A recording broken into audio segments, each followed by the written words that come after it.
What's up, Space Jelly here. Today I'm going to be reviewing the Hasbro Fortnite Victory Royale or Legendary Series. I don't know, I don't care. Dark Meowscles. This is like I think it's actually Shadow Meowscles. That's what it's called. This is the one I chose in the game, so I like this figure. I'm gonna start with the scale. He stands. He's at a bit of a pose at 6 3/4 inches tall, which will make him about almost exactly 17 centimeters. I think he's supposed to be a 6-inch scale figure, so I got some other muscular men who are also 6-inch scale figures. Here's Sergeant Slaughter from the G.I. Joe Classified series by Hasbro. I think that's what it's called. I don't know the names of these funny toy lines. The Hasbro Marvel Legends retro carded Hercules. Pretty much the same size. And this is not a 6-inch scale figure. This is the NECA Toy Super Shredder. This is like the Shadow Master one. I don't remember the name. Last but not least, we have the main man Lobo. He's pretty tall. So yeah, I think he's tall enough, although all the characters in Fortnite are the same height. I don't know the lore enough, but I'm pretty sure they're all the same height.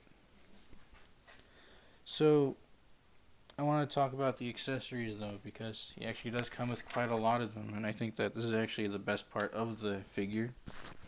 He comes with these 2 fist hands that you see on him. I'll bring him in close. These 2 fist hands. He comes with these 2 trigger finger hands. One is a horizontal, one is a vertical hinge. He comes with his heavy AR. I think that's what it's called. It's a bit warped because the plastic is really gummy that they used, because why not? He comes with a dumbbell. Goldish bronze dumbbell.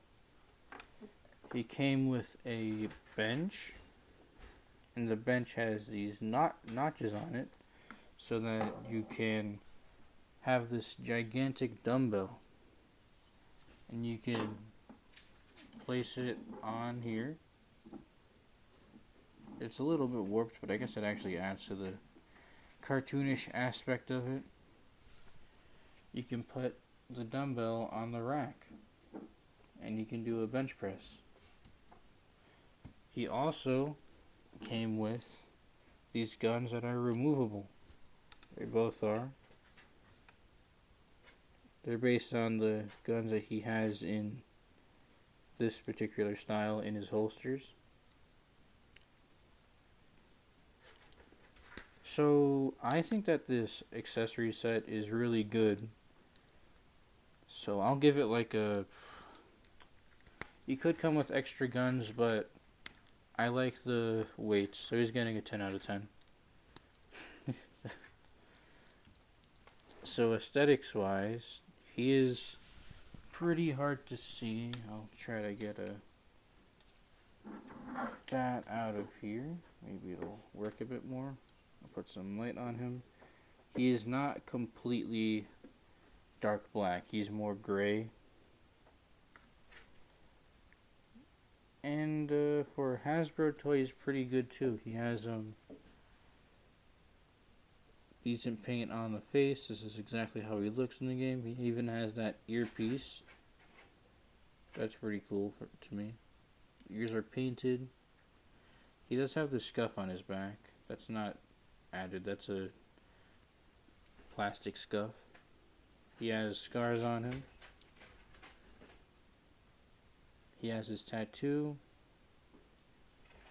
The belt is painted really nicely, actually. The guns are, of course, painted well. I think they're painted. Scratches on his jeans. It's all good.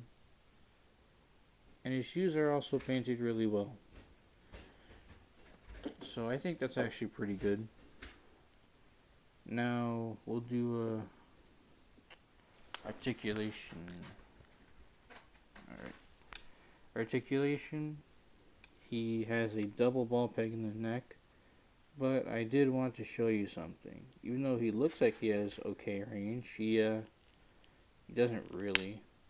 This ball peg is really poorly engineered. He doesn't really have any range at all up there, so you're really just getting a singular ball peg.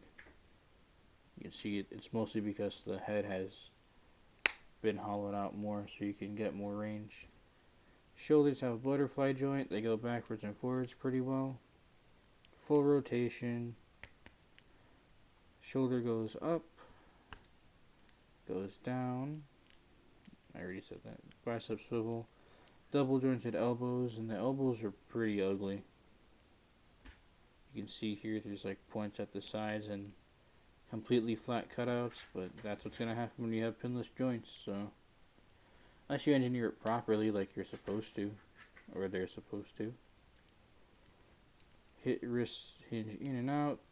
I told you about this gun holding hand. It's a different hinge than this one, so you can actually hold the gun better.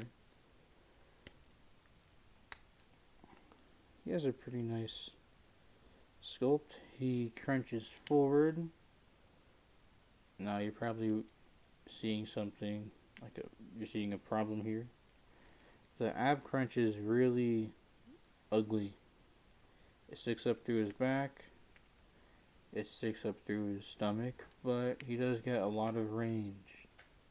It's a really good ab crunch, but it's a shame that they engineered it so poorly. He does have a waist twist. I think it's a ball joint, so it does move around a little bit, so he can probably crunch forward a little bit more. He can arc back a little bit more, but not by a ton. Legs move forward pretty far. Legs move back decently. This is a rubbery piece, not super soft, but it is softer. So he can get his legs out perfectly. Perfect splits. Which makes it funny when a figure like this can't do perfect split. Yeah, anyways, his legs do a full split. I don't know if I did this. This is the next day because my camera stopped recording. His legs kick forward, kick back a bit. Thigh swivel. Ugh. Double jointed knees. He has really skinny legs, but the legs seem sturdy. I don't really feel like they're getting loose. But the pinless joint stuff still looks really ugly. Gotta fix that. There's a boot swivel, even though there's no boot. It's on his pants. It should have just been down here. It's an odd decision to make, but whatever. He still has the articulation. Ankle hinges up. That far, sorry. Hinges down. And he has an ankle rocker. So his articulation is actually pretty good. Everything works on him.